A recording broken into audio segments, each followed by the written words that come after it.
For some folks that know me, you may know that I am a history buff or nerd, and perhaps it's the lawyer in me, but when I'm going to talk to a group or address a topic, I tend to try to find out as much information as I can. So one thing I did was, I'm a credible Episcopalian, but before I got ready for this, I wouldn't have really been able to tell you the history of the Episcopal Church women. So I went and looked at the history of the Episcopal Church women, which is an interesting story.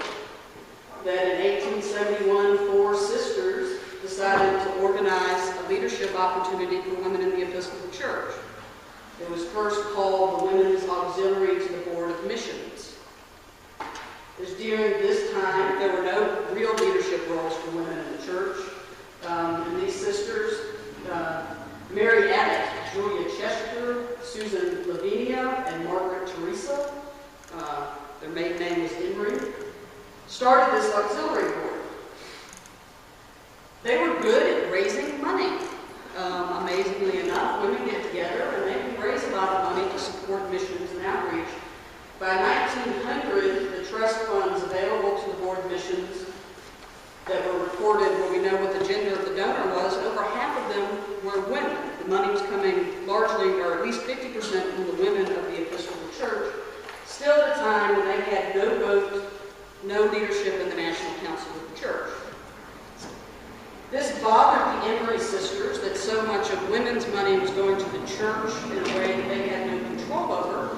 So in 1889, they created the United Thank Offering so that they could control the funds. They eventually became so successful with that, they pledged a certain amount to give to the Episcopal Church per year, but kept a hold of their money so they could spend it how they wanted to. And that was largely in supporting mission work. The mission work in the early 20th century that was going on, 39% of the foreign missionaries at that time were women. It didn't include the wives of male missionaries. These were independent women out doing missionary work in the United States and around the world, and it was the Women's Auxiliary Board through the United Thank Offering that helped fund that. They also became an advocacy group. They began pushing and prodding the Episcopal Church to create leadership opportunities for women. They funded educational opportunities for women at seminaries so that they could be better Christian educators, and opening the door to women being teachers at seminaries. Finally, they did a vote on the mission board of the National Council. And then in 1958, because they had done so much with Christian education and public relations, they worked their way onto 2 more boards of the National Council.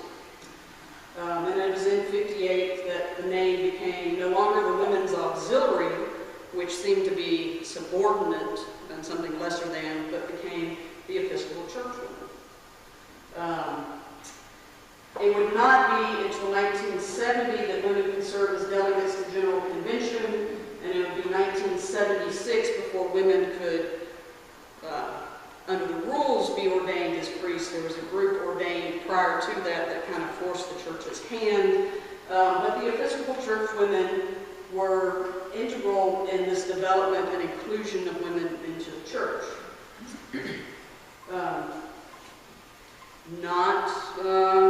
Maybe not what I thought the Episcopal Church women's history was going to be honest with you. Their work was extreme. It was unconventional. It came from a place of faith that went to their deep roots in belief in God. And these women were radical, with a radical faith, and did what others said were impossible. Now we see the theme, right?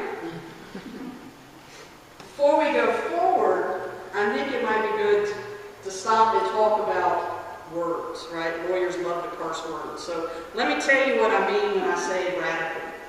Okay? Radical, we think of as something being extreme. In the 90s, it became something kind of cool, right? Totally rad, totally radical.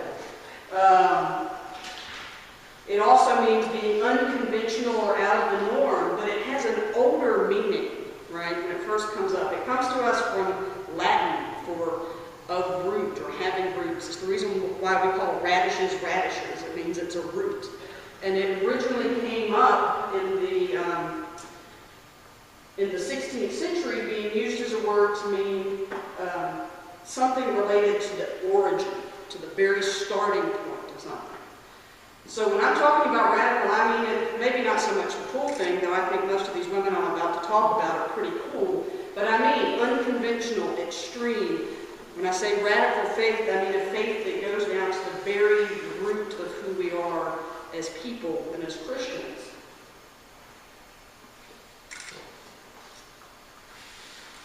Where I want to start this morning, if we're going to talk about going to roots, this is something perhaps not oft-seen in an Episcopal church as much as it should. This is a Holy Bible, right? We have lots of prayer books, there's lots of Bible in the prayer books, but sometimes you can be hard-pressed to actually find a simple Bible in an Episcopal church. So here's one, because this is the root of our faith and who we are as people, is the Bible.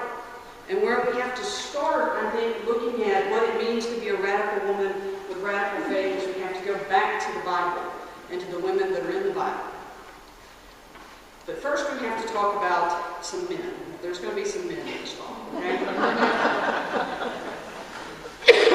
In 1969, the year before women would be allowed to serve as delegates in General Convention, our brothers and sisters in the Roman Catholic Church, through Pope Paul VI, corrected a grave error in theology and understanding that was in Western thought. We can't saddle the Greek, the Eastern Church with this. This was us. This was the Western Church that did this. This correction came by simply changing the readings assigned for the feast day of St. Mary Magdalene. Prior to this, the Roman Missal and calendar directed that the readings for Mary Magdalene's feast day would be from the Gospel of Luke, which told the story of the sinful woman who washed Jesus' feet with ointment and her own tears. Now, the woman in Luke in the story is never named, and to understand why this gospel reading would be used on Mary Magdalene's feast day, we get to go back a little further in time to September 14th, 591. I love it when we get precise dates. On that day, Pope Gregory the Great gave a homily. I believe it was his 33rd homily. Catholic Church is great at keeping records. In that homily, Pope Gregory said, "She whom Luke calls the sinful woman, who John calls Mary, we believe to be the Mary from whom 7 devils were ejected according to Mark." That's referring to Mary Magdalene, the devils being cast out. So all of these people are the same people. And what do these 7 devils signify, if not all the vices? It is clear, brothers, that the woman previously used the ointment to perfume her flesh in forbidden acts.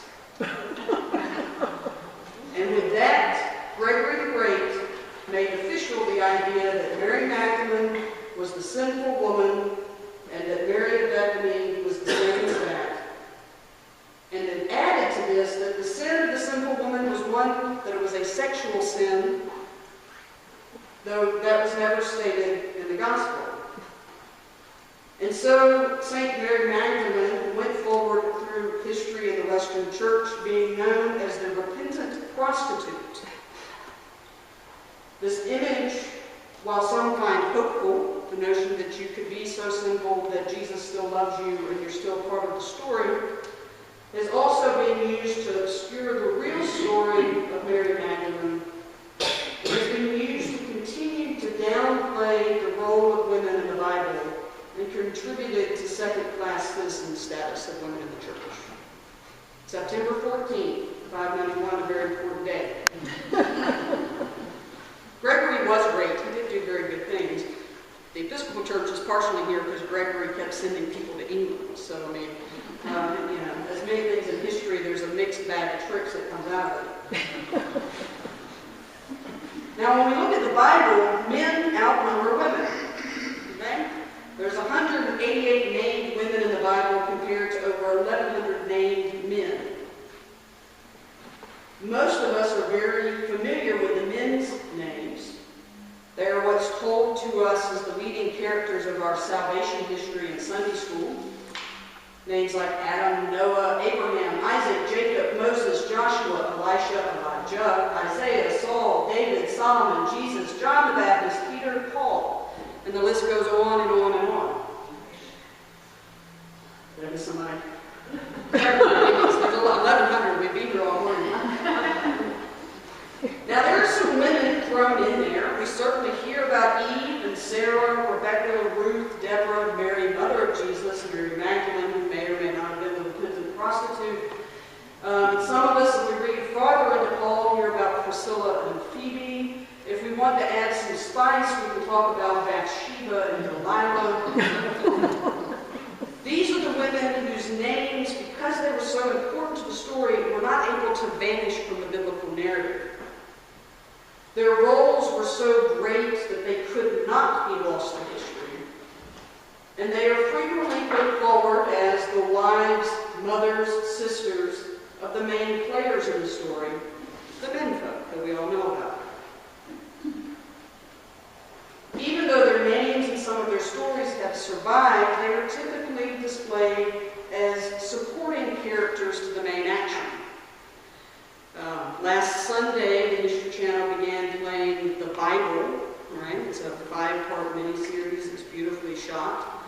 And it's the same story that we've heard before. If you watch the previews and if you watch the first episode, the main action is coming through the men. The angels that come and visit Abraham appear to all three be men. We don't know what one of them looks like. But it's a story about men responding to God and doing the work that God calls them to do. Everybody here, I'm assuming, knows the story of David and Goliath, right? I colored, I don't know how many coloring pages in Sunday school of David with a slingshot getting ready to throw it at Goliath. But how many folks might know the story of Jael and Sisera? Well, it's a David and Goliath kind of story, to use that expression. Jael shows up in the book of Judges chapter 4. Right? Remember the judges, Israel goes along, we're doing all right, they stray away, a judge comes up and says, Israel, come back, and they come back. And this process is repeated several times. Well, in chapter 4, the judge was Deborah, a prophetess who was judging Israel. And the Israelites at that time were being oppressed as punishment for their straying from God by King Jabin of Canaan. So this is a story that's going to involve two women. Deborah decides, or is told by God and is inspired by God to raise an army up to fight Jabin's army, and goes to Barak, not our president, Barak, and tells him to get an army together. And Barak says, well, I will only go if you go with me. And she says, well, I'll go, but I'm just going to give you a heads up. You're not going to get the glory of killing Sisera, the general of the opposing army. That's going to go to a woman. So just so you know, we're going to win, but you don't get the big glory. And sure enough, they go to the battlefield, and they win, but Sisera runs away. And so Barak starts looking for him. In the meantime, Sisera shows up at a young woman's house, Jael, and asks for water. Jael recognizes who Sisera is, knows that he's the enemy army's general. And so instead of water, she gives him milk. She invites him in. He asks for a place to rest. She gives it to him. He says, now if anybody comes looking for me, don't tell them I'm here. She says, sure. And he lays down, and then she comes in quietly, this is graphic, and takes a tent stake and kills him with it, with a hammer through, driving the stake through his head. It's the David and Goliath story, but told from a woman's perspective. It's a young woman who should never have been able to kill a general, who was able to do so, just as David was able to take that stone and pitch it at Goliath. It may be easier to turn David and Goliath into a coloring book page than it is perhaps for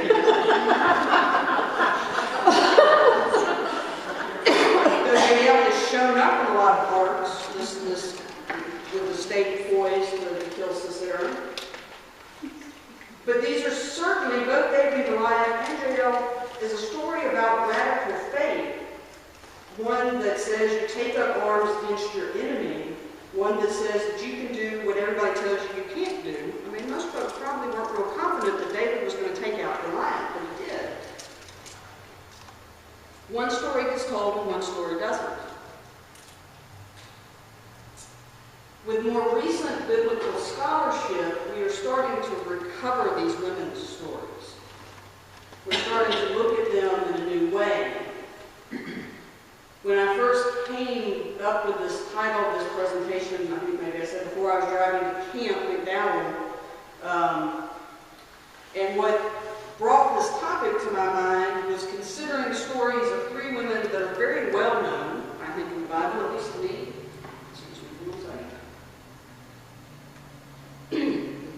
And that's Sarah, or Abraham and Sarah, Elizabeth, and Mary, the mother of Jesus. These stories kept going through my mind, trying to figure out, what do they mean kind of in a bigger picture. And we know the story of Sarah and Abraham. They are older. Sarah's not had children. They are visited by three folks that say Sarah is going to have a child. We know Sarah's response was that she laughed. And why shouldn't she? She was of advanced years. She had been barren all her life. Abraham was certainly no spring chicken himself. And she laughed because what the visitors told her was absolutely impossible. But then she did become pregnant and conceive and had a son. We get the same story told again with the story of, similarly with the story of Elizabeth and Luke. This time an angel comes to her husband, says that Elizabeth will conceive, even though she was old, as was her husband. Her husband is in disbelief. The angel strikes a mute. I'm sure that made the resulting pregnancy easier to get. And sure enough, Elizabeth becomes pregnant. The impossible can happen. A few months later, an angel comes to a young girl named Mary and says that she's going to have a child.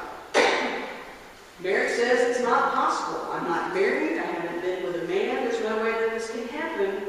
And the angel says, the Holy Spirit's going to do it. That she will conceive, that the child will be the Savior. He tells her that Elizabeth is also pregnant. And at hearing that, Mary perhaps recalls the story of Sarah and says, here I am, the servant of the Lord. Let it be with me according to your word. Mary conceives, because just like the angel said to her, nothing will be impossible with God. It's these stories that led to the first part of the title about Mission Impossible. When we look at these stories from the women's perspective, not necessarily the male narrative, and start thinking about what they have to teach us, I keep coming back to what the angel said, nothing will be impossible with God. When God chose to do very impossible things, to create life where there was no chance for life before, it's through women. The modern church is uncomfortable with miracles. We worked hard to find scientific explanations for the miracles in the Bible. I often think about watching a History Channel documentary that tried to explain a weather phenomenon that might have parted the Red Sea. We debate the virginity of Mary at the time she conceived. We're uncomfortable with it. How could this poor young girl get pregnant? Clearly something else was going on. But if we stop rationalizing it and just rest in the story, we find that these women accepted God's mission impossible. Mary, Elizabeth, and Sarah were the servant of the Lord, and through him the impossible happened. Because the women's work in salvation history has been obscured, we have to read closer. St. Paul liked to write letters, and he certainly left a mixed legacy when it comes to the role of women in the church. But he also left us information about Phoebe, a deacon, about Priscilla, a leader in the early church. It is clear that just as women have always been involved with God's work, just as women traveled with Jesus during his ministry, women were leaders and workers in the early church. Many of the martyrs from the early church history were women. Radical faith and actions led them to give up their lives for their faith in Jesus Christ. The work of women have been preserved in our stories of saints. We can't get away from them. My favorite is St. Clare of Assisi. At the age of 18, she ran away to avoid being married off to go join St. Francis of Assisi in his work. She became an order of women Franciscans, and throughout her life she insisted that her religious order of women should be able to live a life of poverty just like their male counterparts. 3 popes told her that's not possible. She defied all 3 popes. Finally, 2 days before she died, Pope Innocent IV gave in and issued a letter saying that St. Clare's order of women could live under a rule of poverty, and thus we have the poor Clares today. Through her stubbornness and her radical faith, she did the impossible and turned the Holy Roman Catholic Church. We have modern-day radical women of faith. One of my favorite out of, I think, the aptly titled Holy Women, Holy Men, as it came out of the General Convention a few years ago, is Harriet Bettle. She was a deaconess. It's a different term from the deacon we talked about in Phoebe, and it's different than the deacon that I am today. It was an order created in the church to allow women to do ministry, but these deaconesses were not ordained, they were set apart. They were closer to being a religious order than they were to being clergy. Harriet Bettle entered the order of deaconess officially in 1922. She was a missionary to Native Americans, first in Oklahoma and then in Alaska.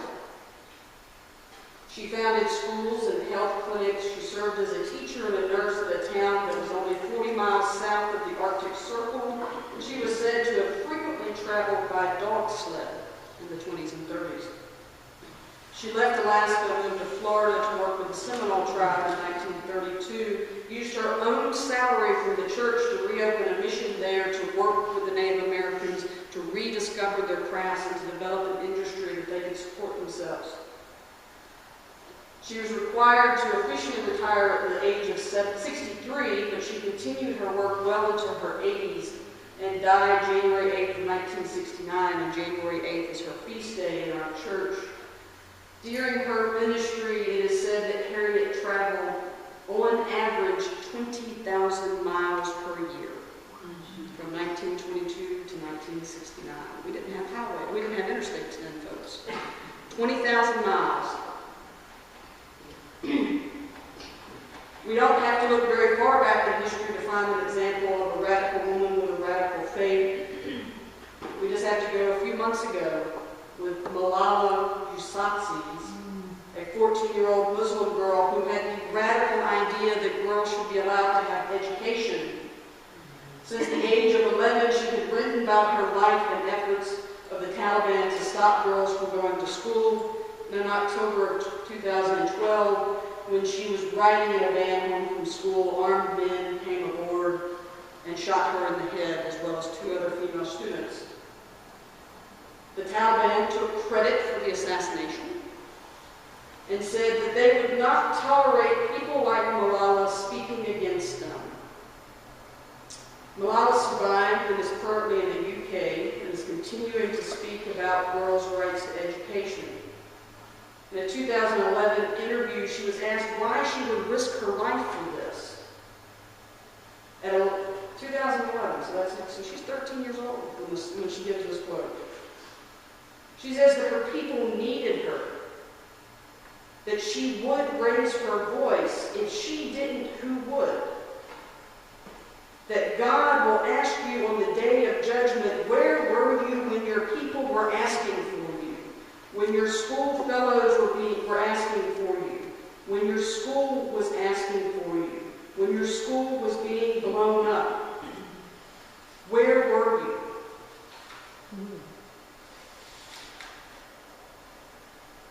What these stories of women of faith can teach us is that sometimes the most radical thing is simply being open to the impossible happening. Sometimes the most radical thing is to have the courage to take action. The fear of failure, the succumbing to the long list of why something won't work, does not excuse us from living into our faith. Dorothy Day, the founder of the Catholic worker movement, is quoted as saying, "The sense of futility is one of the greatest evils of the day. People say, what can one person do? What is the sense of our small effort? They cannot see that we can only lay one brick at a time, take one step at a time. We can be responsible only for one action of the present moment." To be a radical woman with radical faith means to take that first step. Dorothy Day is also quoted as saying, "Don't call me a saint. I don't want to be dismissed so easily." This quote shows her recognition that the church has done a pretty good job of obscuring things, of making radical women safe by dressing them up in the trappings of sainthood. I want to go back to a story I started at the beginning. Earlier I told you that in 1969 the error concerning Mary Magdalene was corrected by changing the readings for her feast day. By doing this, the Catholic Church returned Mary Magdalene to her real role as a leader in the early church. By no longer confusing her with Luke's sinful woman, they made her reading be from the Gospel of John. And it is the resurrection story. You see, just like Mary Magdalene couldn't be erased from the Gospels, it also couldn't be erased that all four Gospels agree that Mary Magdalene was at the empty tomb. All four Gospels agree that she was the first to see the risen Christ. Mary Magdalene, a woman who is never described as anyone's mother, sister, or wife, could not be left out of the story. She was a free and unattached woman. She likely had her own financial resources, and she, with other female followers of Jesus, most likely funded he and the disciples' public ministry. She was there at the foot of the cross with the other women. After all the male disciples had fled in fear, she witnessed the agony of her Lord and Savior dying on the cross, and it was she that went to the tomb to wash and anoint his body. And it was Mary Magdalene that God chose to be the witness to the truly impossible. Mary had witnessed death and would now witness the undoing of death. Her encounter with Jesus in the garden is filled with hope and emotion.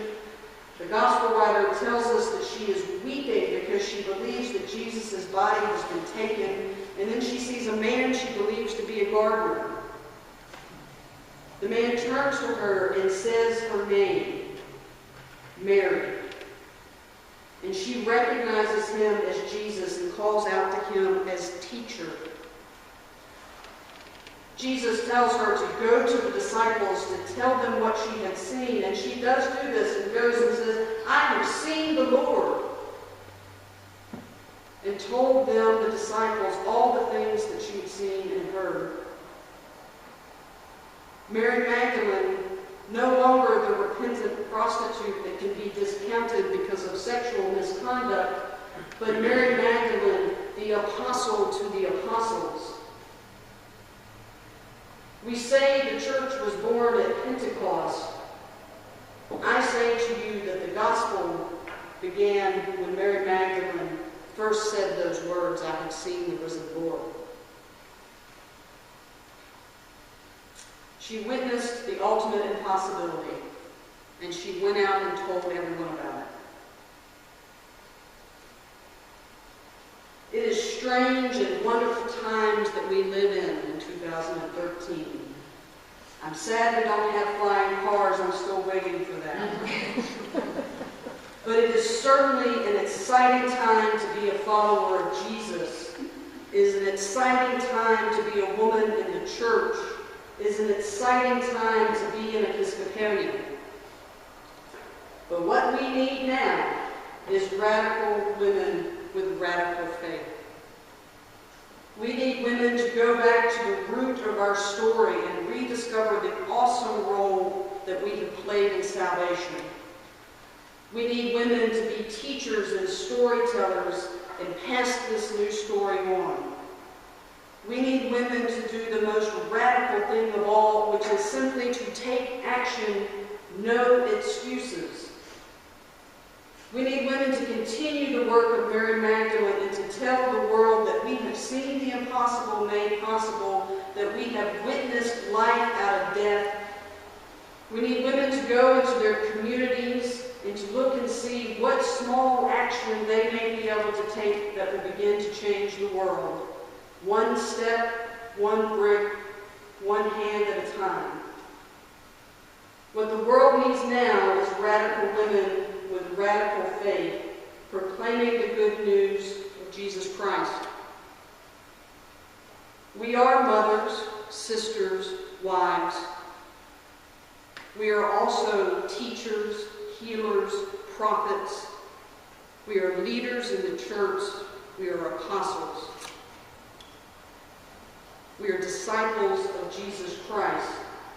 And we must remember what the angel said to Mary, the mother of Jesus, that no matter what, with God nothing